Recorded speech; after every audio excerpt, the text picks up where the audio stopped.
Hi hello welcome back to our channel. നിങ്ങളുടെ partner നിങ്ങളോട് ചെറിയ ചെറിയ കാര്യങ്ങൾക്ക് ദേഷ്യം കാണിക്കാറുണ്ടോ? ചെറിയൊരു കാര്യമാണെങ്കിൽ പോലും അതിന് ഓവർ റിയാക്ട് ചെയ്ത് ദേഷ്യം കാണിക്കുന്നു, അതിന് പ്രശ്നങ്ങൾ ഉണ്ടാക്കുന്നു. ഇങ്ങനെയൊക്കെ ചെയ്യുന്ന ഒരാളാണോ നിങ്ങളുടെ പാർട്ട്ണർ? എങ്കിൽ നിങ്ങൾ മനസ്സിലാക്കേണ്ട ഒരു കാര്യം, ചിലപ്പോൾ അവർക്ക് ആ ഒരു ചെറിയ പ്രശ്നത്തിന്റെ പേരിലാവില്ല അവർ നിങ്ങളോട് ദേഷ്യം കാണിക്കുന്നത്. അവരുടെ ഉള്ളിൽ നിങ്ങളോട് പറയാത്ത അല്ലെങ്കിൽ അവർ സപ്രസ് ചെയ്ത് വെക്കുന്ന ഒരുപാട് ഇമോഷൻസ് ഉള്ളത് കൊണ്ടാവാം. സോ ഇത്തരത്തിലുള്ള സിറ്റുവേഷൻസ് ഫേസ് ചെയ്യുന്ന ഒരാളാണ് നിങ്ങളെങ്കിൽ ഈ വീഡിയോ നിങ്ങൾക്ക് വേണ്ടിയിട്ടുള്ളതാണ്. ഈ ഒരു വീഡിയോയിലൂടെ നമ്മൾ ഡിസ്കസ് ചെയ്യാനായിട്ട് പോകുന്നത് ഇത്തരത്തില് പ്രത്യേകിച്ച് കാരണമൊന്നുമില്ലാണ്ട് ചെറിയ ചെറിയ കാരണങ്ങൾക്ക് പോലും ഒരുപാട് ദേഷ്യം കാണിക്കുന്ന ആളുകൾ എന്തുകൊണ്ടാണ് ഇങ്ങനെ ചെയ്യുന്നത് എന്നതിൻ്റെ ഒരു 5 പോസിബിലിറ്റീസ് ആണ് ഈ ഒരു വീഡിയോയിലൂടെ നമ്മൾ ഷെയർ ചെയ്യാനായിട്ട് പോകുന്നത്. സോ നമുക്ക് സ്റ്റാർട്ട് ചെയ്യാം. ഇതിൽ ആദ്യത്തെ പോയിന്റ് പറയാന്നുണ്ടെങ്കിൽ അൺഎക്സ്പ്രസ്ഡ് ഇമോഷൻസ് ആണ്. അതായത് ഇപ്പൊ നമ്മുടെ പാർട്ട്ണർ, ഇപ്പോൾ ഹസ്ബൻഡുമാരുടെ കേസൊക്കെ എടുക്കുകയാണ്, അതായത് പുരുഷന്മാരുടെ കാര്യം എടുക്കുകയാണെന്നുണ്ടെങ്കിൽ അവർ പൊതുവെ അവരുടെ ഇമോഷൻസ് അങ്ങനെ ഷെയർ ചെയ്യാത്ത ആളുകളായിരിക്കും. ഷെയർ ചെയ്യുന്നവരുണ്ട്, പക്ഷെ കമ്പാരിറ്റീവ്ലി കുറവായിരിക്കും. അപ്പൊ ഇത്തരത്തിലുള്ള ആളുകൾ അവരുടെ ഉള്ളിൽ ഒരുപാട് സ്ട്രെസ് ക്യാരി ചെയ്യുമ്പോൾ അല്ലെങ്കിൽ വേറെ എന്തെങ്കിലുമൊക്കെ ഇഷ്യൂ ഉണ്ടായിട്ട് അതിന്റെ ഫ്രസ്ട്രേഷൻ ഇവരുടെ ഉള്ളിൽ ഉണ്ടാകുമ്പോൾ അല്ലെങ്കിൽ എന്തെങ്കിലും ഫൈനാൻഷ്യലി ഉള്ള പ്രോബ്ലംസ് ഒക്കെ ഉണ്ടാകുമ്പോൾ അത് ഇവരുടെ മൈൻഡിൽ ഇങ്ങനെ ഉണ്ടായിരിക്കും. അപ്പോൾ ഇവര് തുറന്ന് പറയുന്നത് കമ്പാരിറ്റീവ്ലി കുറവാണെന്ന് ഞാൻ പറഞ്ഞല്ലോ. ഇപ്പം ഫ്രണ്ട്സിനോടാണെങ്കിലും അല്ലെങ്കിൽ സ്വന്തം ഭാര്യയോടാണെങ്കിലും പറയുന്നത് കുറവായിട്ടുള്ള പുരുഷന്മാരും ഉണ്ട്. അപ്പൊ അങ്ങനത്തെ ഉള്ള ആളുകളെ സംബന്ധിച്ച് നോക്കുമ്പോൾ ഇത്തരത്തിലുള്ള ഒരു പ്രഷർ അവരുടെ ഉള്ളിൽ ഉണ്ടായിരിക്കും. അപ്പൊ ഇതുപോലെ ചെറിയ ചെറിയ കാര്യങ്ങളാണെങ്കിൽ പോലും അവരിങ്ങനെ ദേഷ്യപ്പെട്ടുകൊണ്ടിരിക്കും, അതിനിങ്ങനെ ഇറിറ്റേറ്റഡ് ആവുന്നത് നിങ്ങൾക്ക് കാണാനായിട്ട് കഴിയും. ഇനി ഒരു സ്ത്രീയെ സംബന്ധിച്ച് സ്ത്രീകള് എല്ലാ കാര്യങ്ങളും തുറന്നു പറയുന്ന ആളുകളാണ് ഒരു പരിധി വരെയൊക്കെ. പക്ഷെ എന്നാൽ പോലും ചില പ്രശ്നങ്ങൾ എത്ര പറഞ്ഞു കഴിഞ്ഞാലും പുരുഷന്മാർക്ക് മനസ്സിലാവാത്ത രീതിയിലുള്ളതുമുണ്ട്. അപ്പോൾ ഇതുപോലെ അവർ ഒരുപാട് പറഞ്ഞു, അവർ ഒരുപാട് കമ്മ്യൂണിക്കേറ്റ് ചെയ്യാൻ ശ്രമിച്ചു. ആ സമയത്ത് ഇപ്പോൾ ആസ് എ ഹസ്ബൻഡ് എന്നുള്ള നിലയിൽ നമ്മൾ അവരെ കേൾക്കാനോ അല്ലെങ്കിൽ അവർ പറയുന്ന കാര്യത്തിന് അറ്റൻഷൻ കൊടുക്കാനോ കെയർ കൊടുക്കാനോ ഒന്നും നിൽക്കുന്നില്ല. നമ്മൾ അവരെ ഇഗ്നോർ ചെയ്യാണ്. അല്ലെങ്കിൽ അവരത് നമ്മളോട് പറഞ്ഞിട്ടുണ്ട്, നമ്മൾ അതിന് കാര്യമായിട്ടുള്ള റെസ്പോണ്ട് ഒന്നും കൊടുത്തിട്ടില്ല എന്നുണ്ടെങ്കിലും ഇവരുടെ ഉള്ളിലും ഇത്തരത്തിലുള്ള ഒരു സ്ട്രെസ് അല്ലെങ്കിൽ ഒരു ഫ്രസ്ട്രേഷൻ ഈ കാര്യങ്ങളൊക്കെ ഉണ്ടായിരിക്കും. അപ്പൊ അതുകൊണ്ടാണ് ഈ പെൺകുട്ടികളുടെ കേസ് വരുമ്പോൾ അല്ലെങ്കിൽ സ്ത്രീകളുടെ കേസ് വരുമ്പോൾ ഇവരും ഇതുപോലെ ചെറിയ ചെറിയ കാര്യങ്ങൾക്ക് ഫ്രസ്ട്രേറ്റഡ് ആവുന്നത് നമ്മൾ കണ്ടിട്ടുണ്ടാവും. സോ അതിന്റെ റീസൺ എന്ന് പറഞ്ഞു കഴിഞ്ഞാൽ ഈ ഒരു കാര്യമാണ്.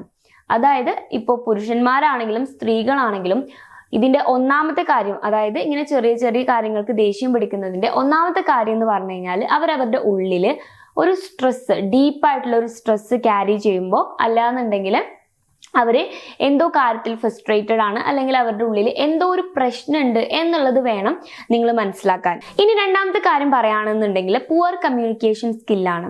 ഈ കമ്മ്യൂണിക്കേഷൻ സ്കിൽ എന്ന് പറഞ്ഞു കഴിഞ്ഞാൽ ജസ്റ്റ് ഇങ്ങനെ സംസാരിക്കാനുള്ള ഒരു കഴിവിനെ അല്ല നമ്മൾ ആക്ച്വലി കമ്മ്യൂണിക്കേഷൻ സ്കിൽ എന്ന് പറയുന്നത്. ശരിക്കും നമ്മളുടെ ഉള്ളിലുള്ള ഫീലിങ്സ് എന്താണോ അല്ലെങ്കിൽ നമ്മുടെ മനസ്സിലുള്ള കാര്യം എന്താണോ അത് അതുപോലെ ഓപ്പോസിറ്റ് നിൽക്കുന്ന ആളിലേക്ക് അല്ലെങ്കിൽ ഓപ്പോസിറ്റ് നിൽക്കുന്ന ആളുകളിലേക്ക് മനസ്സിലാവുന്ന രീതിയിൽ കമ്മ്യൂണിക്കേറ്റ് ചെയ്യാൻ കഴിയുന്നതിനെയാണ് നമ്മൾ കമ്മ്യൂണിക്കേഷൻ സ്കിൽ എന്ന് പറയുന്നത്. ഇപ്പോൾ മലയാളം എന്ന് പറയുന്ന ലാംഗ്വേജ് നമുക്ക് എല്ലാവർക്കും അറിയാം, നമുക്ക് എല്ലാവർക്കും കാര്യങ്ങളെല്ലാം സംസാരിക്കാൻ അറിയാം. പക്ഷെ എന്നാൽ പോലും നമ്മുടെ ഉള്ളിലുള്ള കാര്യം എന്താണ് എന്നുള്ളത് നമ്മുടെ ഓപ്പോസിറ്റ് നിൽക്കുന്ന ഒരാൾക്ക് കമ്മ്യൂണിക്കേറ്റ് ചെയ്ത് കൊടുക്കാൻ, കൃത്യമായ രീതിയിൽ കമ്മ്യൂണിക്കേറ്റ് ചെയ്ത് കൊടുക്കാൻ എല്ലാവർക്കും അറിഞ്ഞോളണമെന്നില്ല. സോ അത് അറിയുന്ന ആളുകളും ഉണ്ട്. അപ്പോൾ ഈ ഒരു ദേഷ്യത്തിന്റെ കേസ് വരുന്ന സമയത്ത് ഇതുപോലെ നോർമലി നല്ല കമ്മ്യൂണിക്കേഷൻ സ്കിൽ ഇല്ലാത്ത ആളുകളാണ് നിങ്ങളുടെ പാർട്ട്ണർ എന്നുണ്ടെങ്കിൽ അവർക്ക് ഇപ്പോൾ ഉള്ളിൽ എന്തെങ്കിലും ഒരു കാര്യം ഹേർട്ട് ആയിട്ടുണ്ടായിരിക്കും. അപ്പോൾ അത് മേ ബി നിങ്ങൾ മൂലം തന്നെ ആയിരിക്കും അവർക്ക് സങ്കടമായിട്ട് ഉണ്ടാവാം. അപ്പോൾ അവരുടെ ഉള്ളിൽ ആ ഒരു പെയിൻ ഉണ്ടാവുന്ന സമയത്ത് നിങ്ങളടുത്ത് അവർക്കത് കമ്മ്യൂണിക്കേറ്റ് ചെയ്യാൻ കഴിയുന്നുണ്ടാവില്ല. എങ്ങനെയാണ് ഞാനിത് പറയേണ്ടത് അല്ലെങ്കിൽ എങ്ങനെയാണ് അവരുടെ ആ ഒരു ഫീലിങ്സിന് നിങ്ങളടുത്ത് എക്സ്പ്രസ് ചെയ്യേണ്ടതെന്ന് അവർക്ക് അറിയുന്നുണ്ടാവില്ല. അപ്പൊ അങ്ങനെ അറിയാത്തൊരു സിറ്റുവേഷൻ വരുമ്പോൾ അവർ ഇതേപോലെ തൊട്ടേനും പിടിച്ചതിനൊക്കെ ദേഷ്യം പിടിക്കും. അവർ പറഞ്ഞാലേ നമുക്കിത് മനസ്സിലാവുള്ളൂ, അതൊരു കാര്യം. അതായത് അവർക്ക് സങ്കടം ആയിട്ടുണ്ട് അല്ലെങ്കിൽ അവർക്ക് വിഷമമായിട്ടുണ്ടെന്നുള്ളത് അവർ പറഞ്ഞാലേ നമുക്ക് മനസ്സിലാവുള്ളൂ. പക്ഷെ അവർക്കിത് പറയാൻ അറിയുന്നില്ല. അപ്പൊ അവര് ഈ ഒരു പെയിനിനെ നിങ്ങളുടെ അടുത്തേക്ക് എക്സ്പ്രസ് ചെയ്യാൻ വേണ്ടി യൂസ് ചെയ്യുന്ന ഒരു ടൂളാണ് ഈ ഒരു ആങ്കർ എന്ന് പറയുന്നത്. അപ്പൊ അവർ ഭയങ്കരമായിട്ട് ദേഷ്യപ്പെട്ടുകൊണ്ടിരിക്കും. നിങ്ങൾ പോലും മനസ്സിൽ പോലും വിചാരിക്കാത്ത കാര്യത്തിനായിരിക്കും അവർ നിങ്ങളോട് ദേഷ്യപ്പെടുന്നത് അല്ലെങ്കിൽ പ്രശ്നങ്ങൾ ഉണ്ടാക്കുന്നത്. അപ്പൊ ഇതും അതിനൊരു റീസൺ ആണ്. ഒരു പുരുഷനാണെങ്കിലും ഒരു സ്ത്രീ ആണെങ്കിലും ഈ ഒരു കമ്മ്യൂണിക്കേഷൻ സ്കില്ലിന്റെ ഇഷ്യൂ എന്ന് പറയുന്നത് കോമൺ ആയിട്ട് വരുന്നതാണ്. ചിലപ്പോൾ ചില പുരുഷന്മാർക്ക് അവരുടെ ഇമോഷൻസും ഫീലിങ്സും ഒക്കെ അല്ലെങ്കിൽ അവർക്ക് വേദനിച്ചിട്ടുണ്ടെങ്കിൽ അത് പറയാനൊരു മടി ഉണ്ടായിരിക്കും, അല്ലെങ്കിൽ അത് എങ്ങനെ പറയണം, ഏതൊരു വേയിൽ അത് എക്സ്പ്രസ് ചെയ്യണമെന്ന് അവർക്ക് അറിയുണ്ടാവില്ല. അതേപോലെ ഒരു സ്ത്രീയെ സംബന്ധിച്ച് അവർക്കും ഇതെങ്ങനെ പറയണമെന്ന് അറിയുന്നുണ്ടാവില്ല. അപ്പൊ അങ്ങനത്തെ ഒരു സിറ്റുവേഷൻ വരുന്ന സമയത്ത് അവർ ഇതേപോലെ ദേഷ്യപ്പെട്ട് അല്ലെങ്കിൽ പ്രശ്നങ്ങൾ ഉണ്ടാക്കി ചെറിയ ചെറിയ കാര്യങ്ങളിൽ ഇറിറ്റേറ്റഡ് ആയി ഇങ്ങനെ ആയിരിക്കും ഇതിനെ എക്സ്പ്രസ് ചെയ്യുന്നത്. അപ്പൊ ശരിക്കും നമുക്കൊരു പിടുത്തം കിട്ടില്ല എന്താണ് അവരുടെ പ്രശ്നം എന്നുള്ളത്. അപ്പൊ നിങ്ങൾക്ക് അങ്ങനെ തോന്നുന്നുണ്ടെങ്കിൽ നിങ്ങൾ ഉറപ്പായിട്ടും അവരുടെ അടുത്ത് കമ്മ്യൂണിക്കേറ്റ് ചെയ്ത് സോഫ്റ്റ് ആയിട്ട് എന്താണ് എന്റെ പ്രശ്നം എന്നുള്ളത് ചോദിച്ച് മനസ്സിലാക്കാനായിട്ട് ശ്രമിക്കുക. ഇനി മൂന്നാമത്തെ ഒരു കാര്യം അൺമെറ്റ് എക്സ്പെക്ടേഷൻസ് ആണ്.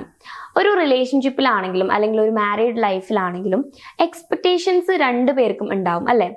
അപ്പോൾ ഈ എക്സ്പെക്ടേഷൻ എന്ന് പറയുന്നത് നമ്മൾ നമ്മുടെ പാർട്ട്ണറിനോട് ഓപ്പൺ ആയിട്ട് കമ്മ്യൂണിക്കേറ്റ് ചെയ്യുകയാണെന്ന് വിചാരിക്കാം. എനിക്ക് നീ ഇങ്ങനെയൊക്കെ ആവണം എന്നാണ് ഇഷ്ടം, അല്ലെങ്കിൽ നീ എന്നോട് ഇങ്ങനെ പെരുമാറണം എന്നാണ് എനിക്കിഷ്ടം, നീ എന്നെ ഇങ്ങനെ കെയർ ചെയ്യുന്നതാണ് എനിക്കിഷ്ടം. ഈ രീതിയിൽ നമ്മൾ കമ്മ്യൂണിക്കേറ്റ് ചെയ്യാന്നുണ്ടെങ്കിൽ ഒരു പരിധി വരെ നമ്മുടെ പാർട്ട്ണർ നമുക്ക് ഓക്കെ ആയിട്ടുള്ള ഒരാളാണെങ്കിൽ, അതായത് നമ്മളെ മനസ്സിലാക്കുന്ന ഒരാളാണെന്നുണ്ടെങ്കിൽ ഒരു പരിധി വരെ ആ ഒരു എക്സ്പെക്ടേഷൻസ് മീറ്റ് ചെയ്യാൻ വേണ്ടിയിട്ട് അല്ലെങ്കിൽ സാറ്റിസ്ഫൈ ചെയ്യാൻ വേണ്ടിയിട്ട് അവർ ട്രൈ ചെയ്യും. ഓക്കെ, പക്ഷേ നമ്മൾ നമ്മുടെ പാർട്ട്ണറിനോട് ഈ എക്സ്പെക്ടേഷൻസ് ഒന്നും പറയുന്നില്ല എന്ന് വിചാരിക്കുക. അപ്പൊ ഇവർക്ക് എങ്ങനെ മനസ്സിലാവും നമ്മളുടെ ആഗ്രഹങ്ങൾ എന്തൊക്കെയാണ്, അല്ലെങ്കിൽ നമ്മളുടെ ആവശ്യങ്ങൾ എന്തൊക്കെയാണ്, നമ്മളുടെ ഇഷ്ടങ്ങൾ എന്തൊക്കെയാണെന്നുള്ളതൊക്കെ ഇവർക്ക് എങ്ങനെ മനസ്സിലാക്കാൻ പറ്റും? ഇവർക്ക് സിക്സ്ത് സെൻസ് ഒന്നും ഇല്ലല്ലോ. സോ ഇത്തരത്തിലുള്ള ഒരു സിറ്റുവേഷൻ വരുന്ന സമയത്തും സ്ത്രീകളാണെങ്കിലും പുരുഷന്മാരാണെങ്കിലും ഇതുപോലെ ദേഷ്യത്തിലൂടെ ഇങ്ങനെ എക്സ്പ്രസ് ചെയ്യാറുണ്ട്. അതായത് ഇപ്പം അവർക്ക് എന്തെങ്കിലുമൊക്കെ എക്സ്പെക്ടേഷൻസ് ഉണ്ടാവും, പക്ഷെ അത് നമുക്കറിയില്ല. അപ്പം അത് സാറ്റിസ്ഫൈ ആയിട്ടുണ്ടാവില്ല മേ ബി ആ ഒരു എക്സ്പെക്ടേഷൻ, അല്ലെങ്കിൽ നമ്മൾ അവരോട് ഇങ്ങനെ പെരുമാറണം അങ്ങനെ പെരുമാറണം എന്നൊക്കെ അവർക്ക് ഉണ്ടായിരിക്കും. അപ്പൊ ഇതൊന്നും അവർക്ക് എന്തായിട്ടുണ്ടാവില്ല, സാറ്റിസ്ഫൈ ആയിട്ടുണ്ടാവില്ല. അപ്പൊ ആ സമയത്ത് ഇവരെന്ത് ചെയ്യും, ആ ഒരു ഫ്രസ്ട്രേഷൻ നമ്മളോട് ഇങ്ങനെ ദേഷ്യത്തിന്റെ രൂപത്തിൽ കാണിക്കും. അപ്പൊ ഇങ്ങനെ ഒരാള് ഒരു കാരണവും ഇല്ലാണ്ട് നമ്മളോട് ദേഷ്യപ്പെടുന്നുണ്ടെങ്കിൽ നമുക്ക് തോന്നാണ് ഇവർക്ക് എന്തോ ഒരു പ്രശ്നമുണ്ട്, അല്ലെങ്കിൽ ഇവര് ഒരു കാര്യമുള്ള കാര്യത്തിനല്ല ഇത്രയും പ്രശ്നം ഉണ്ടാക്കുന്നത് എന്ന് നമുക്ക് തോന്നുകയാണെന്നുണ്ടെങ്കിൽ നിങ്ങൾ അവരുടെ അടുത്ത് ഓപ്പൺ ആയിട്ടൊന്ന് കമ്മ്യൂണിക്കേറ്റ് ചെയ്യുകയോ അല്ലെങ്കിൽ ഇതിന്റെ റൂട്ട് കോസ് എന്താണെന്ന് കണ്ടുപിടിക്കാൻ ഒരു തവണയെങ്കിലും ഒന്ന് ശ്രമിക്കുകയോ ചെയ്യുന്നത് നല്ലതായിരിക്കും. ഇനി നാലാമത്തെ പോയിന്റ് പറയുകയാണെന്നുണ്ടെങ്കിൽ കൺട്രോൾ ഓർ പവർ സ്ട്രഗിൾസ് ആണ്. അതായത് ചില പാർട്ട്നേഴ്സ് ഇപ്പൊ ഈ ഞാൻ പറഞ്ഞ ഈ 3 കാര്യങ്ങളും കുറച്ച് നോർമലായിട്ട് നമുക്ക് അക്സെപ്റ്റ് ചെയ്യാൻ പറ്റുന്ന കാര്യങ്ങളാണ്. അതായത് അതിന് സൊല്യൂഷൻ ഉണ്ടാക്കി കഴിഞ്ഞു കഴിഞ്ഞാൽ ആ ഒരു പ്രശ്നം സോൾവ് ആവും. പക്ഷേ ഈ ഒരു കാര്യം എന്ന് പറഞ്ഞു കഴിഞ്ഞാൽ അങ്ങനെയുള്ള ഒരു കാര്യമല്ല. ഇതൊരു മാനിപ്പുലേറ്റർ അല്ലെങ്കിൽ ഒരു ടോക്സിക് ആയിട്ടുള്ള ഒരു പേഴ്സണിൽ നിന്നും ഉണ്ടാവുന്ന ഒരു കാര്യമാണ്. ചില ആളുകൾ, ചില ടോക്സിക് ആയിട്ടുള്ള അല്ലെങ്കിൽ നമ്മൾ റെഡ് ഫ്ലാഗ് എന്നൊക്കെ പറയില്ലേ, ആ ഒരു കൈൻഡ് ഓഫ് ക്യാരക്ടറുള്ള ആളുകൾ ദേഷ്യപ്പെടാറുണ്ട്.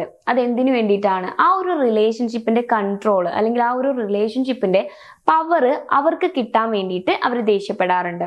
എന്താണ് ശരിക്കും പറഞ്ഞാൽ ഒരു റിലേഷൻഷിപ്പിന്റെ പവർ അല്ലെങ്കിൽ കൺട്രോൾ എന്നൊക്കെ പറഞ്ഞു കഴിഞ്ഞാല്, അതായത് ആ ഒരു റിലേഷൻഷിപ്പ് എങ്ങനെ മുന്നോട്ട് പോകണം, ആ ഒരു പാർട്ട്ണറും അതായത് ഈ ഒരു പേഴ്സണും ഇയാളുടെ പാർട്ട്ണറും എന്ത് ചെയ്യണമെന്ന് ഈ ഒരു പെർട്ടിക്കുലർ പേഴ്സൺ ആയിരിക്കും തീരുമാനിക്കുന്നത്. അതായത് ഒരു എക്സാമ്പിൾ പറയാന്നുണ്ടെങ്കിൽ ഇപ്പൊ ഞാനും എൻ്റെ പാർട്ട്ണറും ആണെന്ന് വിചാരിക്കാം.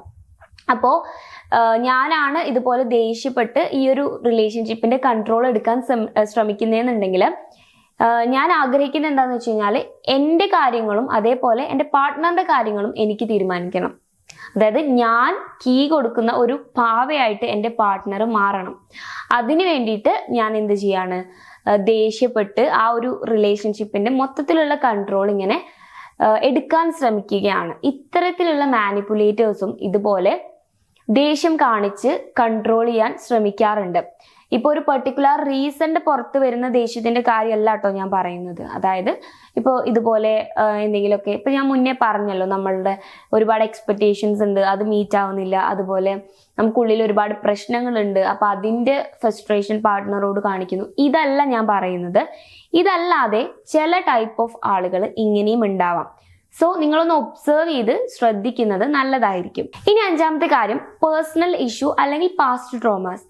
ഇപ്പോൾ നിങ്ങളുടെ പാർട്ട്ണറിന് പാസ്റ്റിൽ അല്ലെങ്കിൽ ചൈൽഡ്ഹുഡിൽ എന്തെങ്കിലും ട്രോമ ഉണ്ടായിട്ടുണ്ടെങ്കിൽ അല്ലെങ്കിൽ പെയിൻഫുൾ ആയിട്ടുള്ള ഒരു എക്സ്പീരിയൻസ് ഉണ്ടായിട്ടുണ്ടെന്നുണ്ടെങ്കിൽ അതിന് സിമിലർ ആയിട്ടുള്ള ചില സിറ്റുവേഷൻസ് ത്രൂ ഔട്ട് നമ്മുടെ റിലേഷൻഷിപ്പിൽ വരുന്ന സമയത്ത് അവർക്ക് ആ ഒരു ട്രോമ വീണ്ടും വരാനുള്ള ചില പോസിബിലിറ്റീസ് ഉണ്ടാക്കും. അല്ലെങ്കിൽ അവർക്ക് ഇങ്ങനെ തോന്നും ആ ഒരു സിറ്റുവേഷൻ എനിക്ക് വീണ്ടും വരുമോ എന്നുള്ളത്. അപ്പോൾ അതുകൊണ്ട് അവരെന്ത് ചെയ്യും, വെറുതെ ഇങ്ങനെ ദേഷ്യപ്പെട്ടുകൊണ്ടിരിക്കും. ആ ഒരു സിറ്റുവേഷൻ വരുമോ എന്നുള്ള ആ ഒരു പേടി കാരണം കൊണ്ടും അവരിങ്ങനെ ദേഷ്യപ്പെട്ടുകൊണ്ടിരിക്കും. അല്ലെങ്കിൽ ഇവർക്ക് പേഴ്സണലി എന്തെങ്കിലും പ്രശ്നം ഉണ്ടെങ്കിൽ, ഇതേപോലെ പാസ്റ്റിൽ ഉണ്ടായിട്ടുള്ള എന്തെങ്കിലും പ്രോബ്ലം ആവാം, അല്ലെങ്കിൽ ഇതുപോലത്തെ എന്തെങ്കിലുമൊക്കെ ഇഷ്യൂസ് ഉണ്ടെന്നുണ്ടെങ്കിൽ അതിന് സിമിലർ ആയിട്ടുള്ള ഒരു സിറ്റുവേഷൻ നമ്മുടെ റിലേഷൻഷിപ്പിൽ ഉണ്ടാവുന്ന സമയത്തും ഇവർ ഇത്തരത്തിൽ ബിഹേവ് ചെയ്യാറുണ്ട്. ഇപ്പോൾ ഒരു എക്സാമ്പിൾ പറയാന്നുണ്ടെങ്കിൽ, എന്തെങ്കിലും ഒരു അബ്യൂസ് നേരിടേണ്ടി വന്നിട്ടുള്ള ഒരു പെൺകുട്ടിയാണ് നിങ്ങളുടെ പാർട്ട്ണർ എന്ന് വിചാരിക്കുക. അല്ലെങ്കിൽ ഇപ്പൊ പുരുഷന്മാർക്കും ഉണ്ടാവാറുണ്ട്. ഇപ്പം ചൈൽഡ്ഹുഡിൽ അവരെ അബ്യൂസ് ചെയ്യുന്ന ആളുകളുണ്ട്.